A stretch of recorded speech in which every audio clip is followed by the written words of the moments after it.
Oh yeah, okay, I got it. So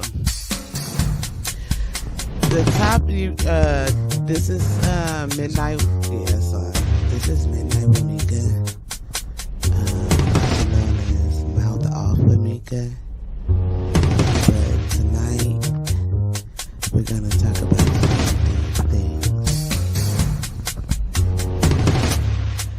And I'm gonna have this acronym.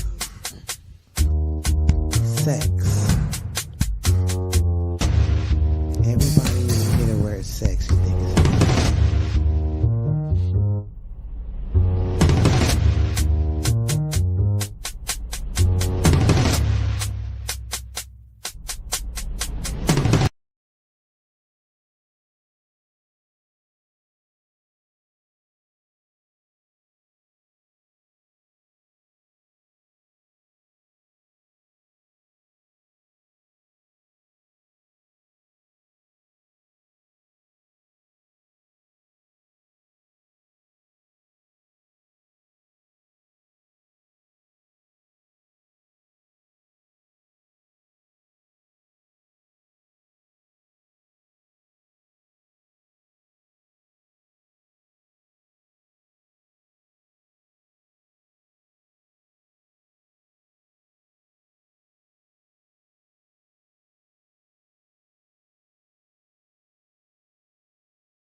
oh no. My bad. I'm sorry. Good evening, everyone. We'll be talking about scapegoating and stuff like that, being a black sheep and left out and feeling left out. I'm just practicing this here, but I got C Battle here with me tonight. And I also got Shanae, aka Nay. We're here trying to do our little cast. And so before we get started, I just want to start with the definitions of being a scapegoat. A scapegoat is a person who is blamed for wrongdoings, mistakes, or faults, or others, especially for reasons of expediency. Expediency or whatever. In the Bible, a goat is sent into the wilderness after the Jewish chief priest has symbolically laid the sins of the people upon it. Make a scapegoat of, okay, a few things are harder for kids to bear than being a scapegoat. Okay, but the main definition we want to look at is a person who is blamed for wrongdoings, mistakes, or faults of others, especially for reason of expediency. Okay, and then we're going to talk about being a black sheep, which a black sheep is a member of a family or group who is regarded as a disgrace to them. Okay. And we're also going to discuss being an outcast, a person who has been rejected by society or a social group. And a lot of us deal with rejection and everything like that all the time. And let me just stop sharing the screen real quick. A lot of us deal with rejection all the time. So I just want to touch on those topics so we can help those who deal with rejection deal with rejection. Okay, so see, I'm gonna give you the floor. Tell your story. Well, oftentimes, when being a scapegoat, it's a major person involved, and that major person is like a authoritative figure.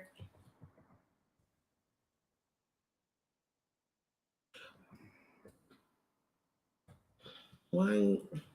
An authoritative figure who will either always blame a child or a person for doing something in the family that they normally don't do to take the focus off them, or they'll always praise that child um they'll always praise that child, and then everyone gets jealous of that child, and and then they become the scapegoat. So for example, like if you have a grandmother and you're always under the grandmother, and you're the baby or something like that, and then you have other cousins or brothers or sisters, and then the brothers and sisters or cousins will start resenting you because your grandmother have your attention, and she makes you her favorite. And so then you'll get, so when it's time to interact with those other children and things of that nature, they pick on you, they bully you, they feel like they're not getting the same love as you, they feel like they're not getting the same attention as you, and they start hating on you. Mm-hmm. So a scapegoat can go two ways. And then there you can have a grandmother who are, I don't know why I'm saying grandmother, father, uncle, mother, uncle, anything like that, a person of authoritative figure. And then what they'll do, even children do it to each other, like so you'll have a head person, an alpha person, and so that person in a negative way will always pick on you and bully on you and get the other children, like if it's all the same age, they'll get the other children to pick and bully on you, or it could be an adult that picks and bully on you. Mm-hmm. You know what I'm saying? An adult will always point you out, mm-hmm, and make it seem like everything is always your fault. Oh, look at her, don't be like her. Look at him, don't be like him. Oh, because and normally it always happens to the middle child. I don't know why. That's like a middle child syndrome. Interject right there. I gotta interject right there. It can happen to any child. Because I am the first child. Uh-huh. But I get what you're saying, the scapegoat, because my granny, when I was born, I had already had cousins that was way older than me, like 16, 15, and 12 and shit like that. But since my granny was paying more attention to me, when she would leave me by myself, it was always a fucking problem. Always a fucking problem. Mm-hmm. I couldn't understand that. I would just go tell, because I'm like, they doing this. Why are they doing this? Just baby, sit down with me. Baby, sit down with me. I don't know if my granny looked at it as I was her scapegoat to not deal with them. I wouldn't say that. Mm-hmm. I think it was like subconscious that she did that, but I don't know if she knew in her heart of heart that she was making me her favorite. Right. Because at Christmas time, Easter time, whatever holiday it was, everybody got something. Mm-hmm. So I don't understand why they just focused in on me. Mm-hmm. Did I tell too much? No. You're telling your story. I must have told too much. No, you're telling your story. No, I said I must have told too much on them when they was picking and doing all of that. Yeah, you did. I probably did, because I told every motherfucking thing. Oh, see, now, yeah, but that's what you call groom. She groomed you to be the teller. She groomed you to tell. She yes. You think it was your idea to tell her? It was. No, it wasn't. Because I could have just. Who you think formed your mind? She didn't say, baby, if they do something to you, come and tell me. She didn't say that. She didn't have to. She kept you around her and loved on you so that you had loyalty to her and not them. But that would make her run. No. It could be a subconscious thing. That would make her wrong, and she wasn't wrong because she never told me that. She don't have to tell you that. If I feel like somebody picking on me, hitting me, and doing all this, of course I'm gonna tell as a kid. Of course you are, because you okay, but she didn't groom me to say, "Oh, well, when somebody hit you, you just suck that up." No, she didn't say that. She had you up under her, and you knew you knew that she would protect you. She had you up under her all the time. Anything that happened, that meant that you could. So that made them matter and matter. Yes, that makes that. It's a subconscious thing. Some adults do that because they do have favorites. Adults have favorites. And they know they do. And they do. And some adults do that not understanding the consequences that the child will go through. But some adults do it. But you know what? Purpose. I understood the consequences that a child go through because when I had little Nathan, that was a test of all motherfucking times. Because all I wanted in life was a boy. But I ended up having a girl first, right? Mm-hmm. And I don't know if it was on my subconscious mind or whatever, but I never wanted a girl. But it seemed like it backfired when he got here. Mm-hmm. So I really can't blame it on, like what you said, like, oh, she didn't have to say that. You do have to say something. No, you don't. You know, everything. Okay, let's be clear. Communication is not always verbal. Communication is physical and verbal. It's more verbal than physical. No, it's not, because a motherfucker can tell you they love you all day and don't. So that's the action speaks louder than words comment. Mm-hmm. But come on now. Communication is verbal. Action speaks louder than words when I've been with you for 20 years. But so let me tell you this. If a person is hugging on you, loving on you, kissing on you, touching on you, you know, your mate, I'm talking about in an intimate relationship, that's the way they communicate love. And that's a love language. Because it's 1,000, thing. No, it's 7 love languages. Language, communication. But we talking about between a grandmother, uncle, father, daddy, anybody, relationships, period. So if a person is hugging on you and kissing on you, loving on you, that's a form of communication. Language is communication. You know that you don't speak, I mean, I don't know if you speak Spanish or not, but if you don't speak Spanish or English or whatever, a motherfucker know what a smile means. Well, right. Okay, then. So that's a form. So it's a non-verbal communication. So she don't have to say nothing, but the children see the communication between you and her, and that's what makes them mad. Right. And I don't want to go too deep into my personal situation. I want to go deep into mine. I'm not, but I just want to put it like this. My father. It's like Lifetime. My father. He loved me, you know, to a certain degree. Can you stop saying that? I know, no. Me and my father have a certain type of relationship.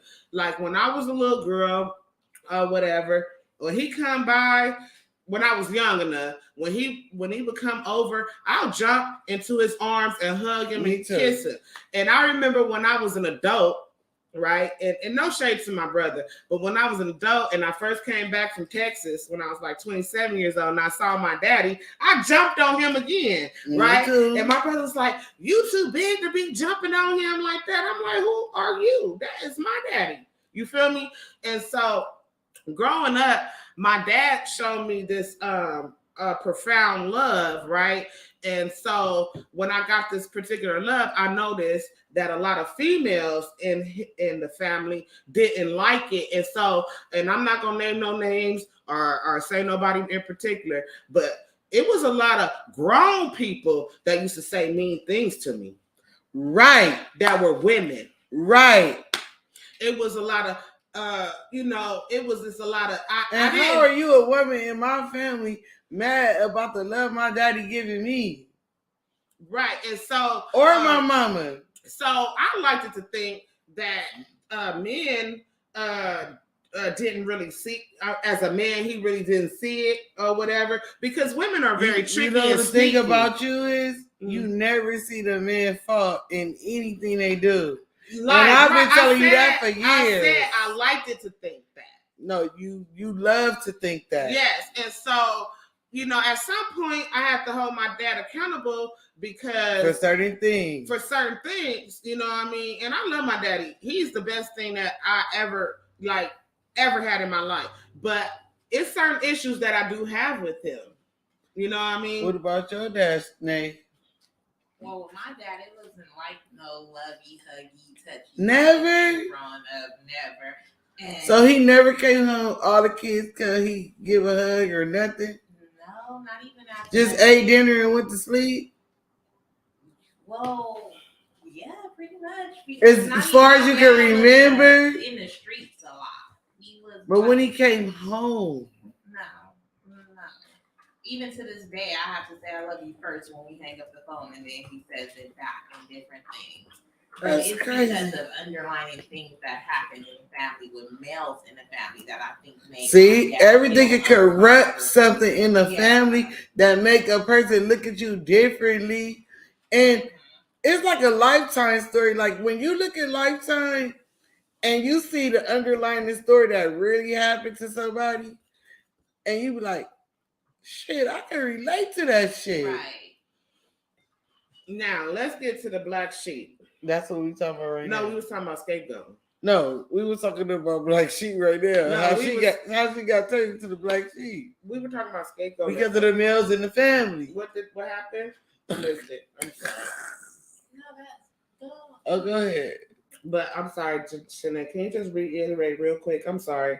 I could always re-edit this. Well, Fee was inquiring if when my dad came in, was weird. Like, I love you and hugging and jumping on my dad. I always found myself to be a daddy's girl, but it's weird because it was a daddy's girl from probably materialistic things because it wasn't so much. He bought all the jewelry. Right, I get it. That's how me and my dad was. Like, he brought me everything. Yeah, my dad did too. But he wasn't the type that would just come and say, I love you, baby, or hug me, or kiss me like you said you were with your dad. No, it wasn't. But I believe it stemmed from foul things that some of the men did in the family that made my dad more cautious about touching. What did some of the men do? Oh, they was rapists and molesters? Yeah, it was like weird stuff. Okay, that's a different subject we're not going to touch on today. So I think that kind of made him cautious, very on any little move. He had guilt. He had all girls. Yeah, my dad has all girls. Yes, okay. And he heard about his brothers and cousins. Whatever the case may be. So it made my dad. Okay, that's a different topic that I do want to touch on later, but on a different cast because there's some things that I have found out about that. But another thing is so we was talking about scapegoating. Now let's talk about the black sheep because I didn't realize. So you gotta edit that out. I didn't realize I was the black sheep until 3 of my cousins. You didn't run mine. No, 2 of you my. didn't run mine. Two of my cousins and my uncle had to tell me I was the black sheep. Oh, they sure did. You I was remember there. that you called. No, you called me. No, you was there. Like I can't believe you was there when Dante called me the black sheep. Lexi called me the black sheep. And your auntie, my uncle Nathan called me the black sheep. What's her name? No. Not the one the one over there living. Yeah, she was like, you know, you're a black sheep girl. I don't remember. I was at her house. It was getting remodeled, right? I don't remember though. We was drinking. You know when we drank. When Mark he was going to when he lost his daughter. He didn't lose his daughter. He lost his car. Well, whatever. Something happened. But anyways, yeah. So I didn't realize I was the black sheep until people kept telling me I'm the black sheep, and I'm like, well, why the hell am I the black sheep? Because you always saying too much. I'm pointing out the bullshit, and I don't care. Like I'll be like, oh no, and so people think I'm confrontational. Yeah, I'm argumentative, and I'm combative, and so I bite my tongue on. Last night I bit my tongue on some shit, and I literally bit my tongue because I bite my tongue on so much stuff, and it's like so scapegoating. When you become the scapegoat, you become the black sheep, right? So that's why it's connected. But listen, I became the black sheep before I became the scapegoat. So we got to turn it around somewhere. The scapegoat. Because when my granny showed so much love for me, buying me everything, but they would get the gift at Christmas. I said everybody got a gift at Christmas, right? Or they say, what gift? I didn't ever say nothing, but when they see my name is mostly under the tree, now how many people mad? When she got about 8 grandkids already. Right. So you became the black sheep, Tamika, from being outspoken. From being outspoken, Tamika. That's how you became the black sheep. And I became the black sheep from telling on people, from being bullied, from being bullied. I became the black sheep from being Miss Know-It-All. Yeah, yeah. So it's 3 different black sheep. Educated, Miss Yeah. Right. That's how I became right. She was like, the whole family's like, she thinks she all that. She thinks she got this. Or I'm like the first one to move out on my own and spear off or whatever. I did that too. I was the first. Listen, I was emancipated when I was 16 years old. I was considered an adult at 16. Okay. I left at 17. So I get that's the same thing. Like we spoke our truth. Mm-hmm. And you become the black sheep when you speak your truth. And never look back. And people don't like, okay, when people be offensive towards us or offend them. Because at first, me personally, I just was taking shit. I was taking a lot of shit. Too. When I was young, I was taking a lot of things. And then I was like, why would I do that if they don't do that? I'm like, I never understood. I had low self-esteem. Yes, because it will give you low self-esteem for letting everybody else speak their truth and you just sitting there looking at them. Like, okay, I should say this, but I ain't gonna say it today. And then letting it build up to where you just now, I don't give a fuck, nigga. This is what it is, and I don't give a fuck. I don't give a fuck what y'all no more. Like, that's how much it is to me. Like, I'm really serious about this shit. Right. Like, I don't care what you think after I say it no more. Right. Either you gonna love me, let it go, or leave me the fuck alone. Because everybody speak their truth, so why can't I? And that's why Tamika will call me when they're like, oh, I can't take you nowhere because everybody. I said, I don't give a fuck.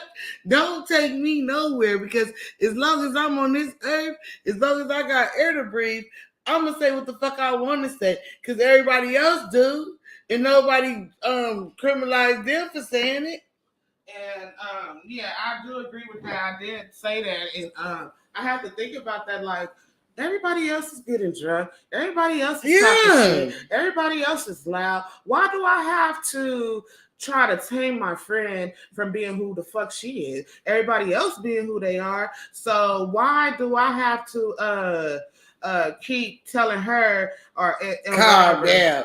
They acting like I'm trying to fight somebody or I'm just getting up in people's faces. I'm sitting in my same seat, minding my business. But if somebody's opinion don't go with my opinion, like everybody got opinions, got assholes, I can say what the fuck I want to say just like they said it.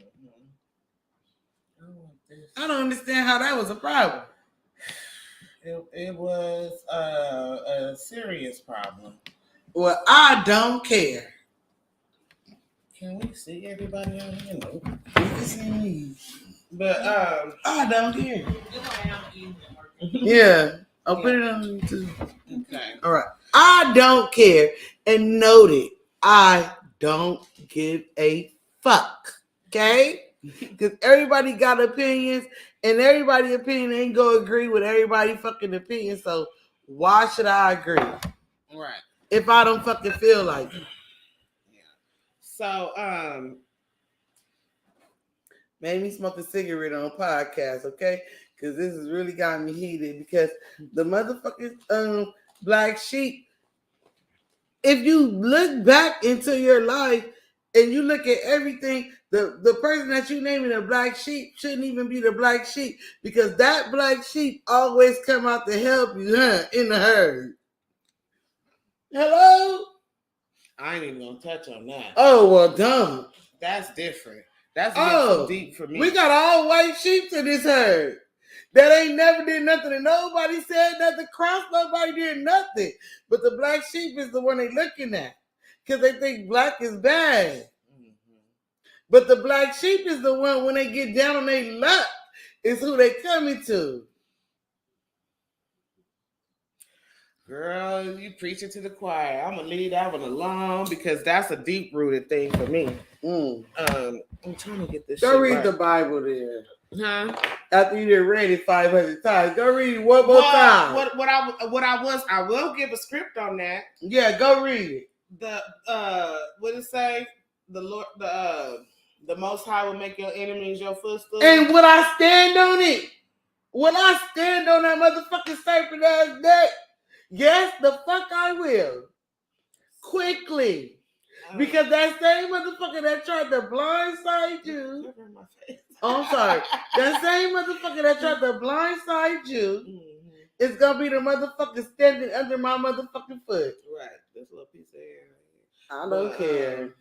Another thing that we want to touch on is being left out. Oh, this for the atheists too. Y'all can listen to that. Even though we put a little Bible scripture up in there, don't worry about that. Being left out. That's the worst feeling. That's a gift and a curse. This little piece of hair just doing this own thing. Okay. Oh, it was doing like Are this. you worried about it? Girl, it was doing some Okay, we shit. try to talk though. Okay. Well, don't start no shit won't be nothing. Well, we just trying to talk. But I don't get it. It's a gift and a curse because, you know, you have a type of personality where some people have a personality, you invite them everywhere, they don't ever show up. So then you just tired of inviting them anywhere. And the minute that you don't invite them, they like, oh, you didn't invite me. Well, everywhere I invited you to, you never fucking come. Right. So then that begs the question on should you invite them whether they come or not? No. If I invited you to 15 places, and every time you say you're going to come, you say it in the beginning. Oh, I'm going to be there. And then when I look around, you not there. 15 times. How many more chances do you want? You want that 16? So I could look like a fool again. But if I reserved your plate and everything else. But if they come 9 times out of 10, then you. Oh, you want me to turn the other cheek? No, if they come. You want me to turn the other cheek for the 16th time? No, if they come like every other time, are you gonna still invite them? Oh, every other time is not a problem because you never know what happens. But I'm talking about if I invited you somewhere 15 times and you never show up, then so you want that 16th invite to show me that you got my back? Okay, so what if you never got invited to nothing? And then every time you invite me to I never got invited to nothing, but I keep inviting them. Oh, is that not a line drawn in the sand? So have you ever heard that word? So say for instance, you had a family member or whatever, and they never invited you anywhere. Well, you know what? I got a big family, so some places I just won't get invited because I better know them and they better know me. I gotta. No, it's people that you know that you. Oh, that just happened. What? That just happened because it was like a whole discrepancy over what Eazy-E was doing and this and that. So they stopped inviting. But before that, I was invited everywhere. So after that, I'm not invited nowhere because of what another cousin did. But I don't care because I know my own truth. Well, I don't. I'm feeling some type of way because you shouldn't care. That's not stopping nothing. That's not stopping no bills. That's not stopping shit in your life. But your little feelings. Yes. That's it. But what we do with those? We get over feelings when a nigga do us bad. We get over feelings when our friends fuck us over. We get over feelings for a lot of things. So that can't stop nothing. You still gotta go home and lay in your own bed and wake up the next day and pay your own bills. So my thing is it hurt. to those who feel left out of a situation, right? Say, for instance, it's you, your friend, and another friend, and y'all 3 friends. I seen this on Love and Hip Hop Family. No, you didn't did it to me too. You didn't invite Toya without inviting me. You a lie. That song, God in Heaven. She went to Trini was having like a wine thing or something with wine. And you're lying. You're lying. No, because she told me. Let me tell you that you're lying. No, because this motherfucking lying. The real truth of that is Toya was looking for my auntie Trina. She was going to get some drink from my auntie Trina. She called me and told me, and I said, well, where is it at? She said, Centinela Park. I said, okay, I'm down the street. I'm finna pull up. Like when Toya don't know where Centinela Park is. She couldn't find her at Centinela Park. And so I pulled up. It was last minute. Toya called me. That wasn't. You didn't invite her. No, she knew about the shit before I did. What are you talking about? See how she be just jumping? Well, I know the truth. That's what I was told. So what you want me to do? I didn't invite Toya to nothing my auntie Trina do. My auntie Trina generally loves Toya, and she invites Toya to places I don't invite her to. Toya. So you be seeing Toya a lot? No. Wherever my auntie Trina is selling her drinks, Toya pulls up and buys it. That's it. How do you guys get on that? She started bringing us some bullshit that ain't even true. So we off topic. Right. You gonna have to edit this. I'm not editing nothing. You gonna have to. Because you just accused me of some bullshit. No, it's the truth. But I do invite Toya to stuff. I'm the Outcast. I invite Toya. Oh, I did invite Toya with me one time on a mission because you was unavailable. But that's when y'all was still chilling. A mission to go see some niggas. A mission. How that been? We had a good time. But other than that, you can't control if I invite Toya somewhere. I'm not gonna control. I just said that was part of this podcast. But I've never left you out of anything that me and Toya was doing. Like 9 times out of 10, I probably asked you first, and you was like, "Nah, I don't want to go." And then I asked Toya. That's how 9 times out of 10. That's how that went. But then, okay, so. But anyways, let's talk about how many times you and Toya made me feel left out. Since we want to bring up some. Oh, shit. Bring it up, cause I ain't never made you left out. I always told you. So bring it up, please. Shit. I'm ready for this. Y'all went to your cousin Tanya's what y'all go to? Her wedding? Funerals, weddings. No, I asked her to come with me, but guess whose car I was driving to get there? Because she didn't want to go. No, it wasn't. Yes, it was. She didn't ask me if I wanted to go. She asked me because she bought my car. No. I brought your car. I said, do you want to go? You like, no, I got other stuff to do. And when y'all went to the R. Kelly concert, I will never forget that. Was my mama. Girl, please. That was my mama. I had already bought my ticket. Right. But I wasn't what did you want me to do? Because I didn't buy the ticket. But Toya went. Because my mama bought me and Toya a ticket. Mm-hmm. Well, that's true. I don't believe that shit. Well, call my mama and ask her. You talk to her. Call her and ask her. But anyway, yeah, that was a left out. Well, that was not a left out because I didn't buy the ticket. Mm-hmm. So I don't know what to tell you about that. Yeah, I sure didn't go to the R. Kelly concert. You sure did because my mama already said she bought R. Kelly in jail now, so fuck it. I'm glad I didn't go. Okay, cool. I'm not. Why you say that? Because you work. Thank you, son. You're welcome to me. Thank you, son. He just don't have nothing else to say. He don't. But anyway, how many minutes we been out here? I don't know because I can't see. Me either. Where's the minutes at? So what was the conclusion? We got off subject so many times. The conclusion our podcast is. We need to change this name. No. Because our podcast is Wherever the Wind Take Us. No.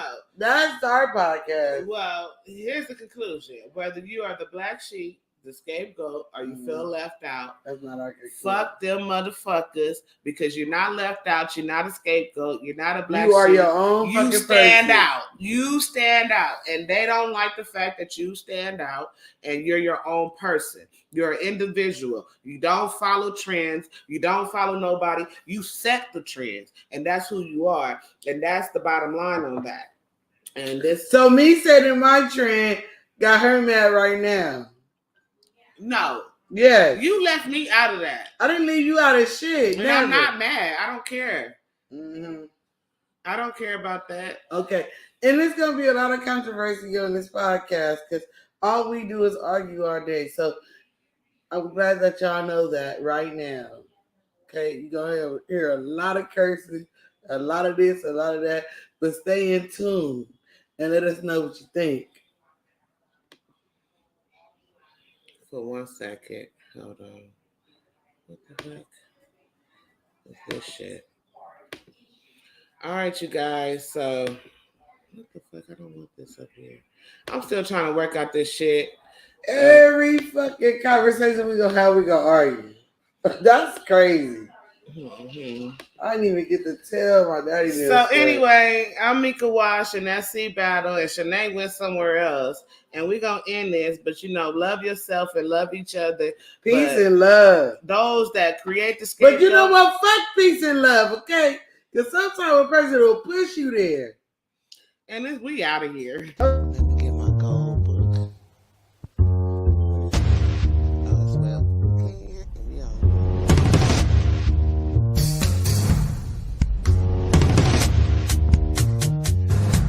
So anyway,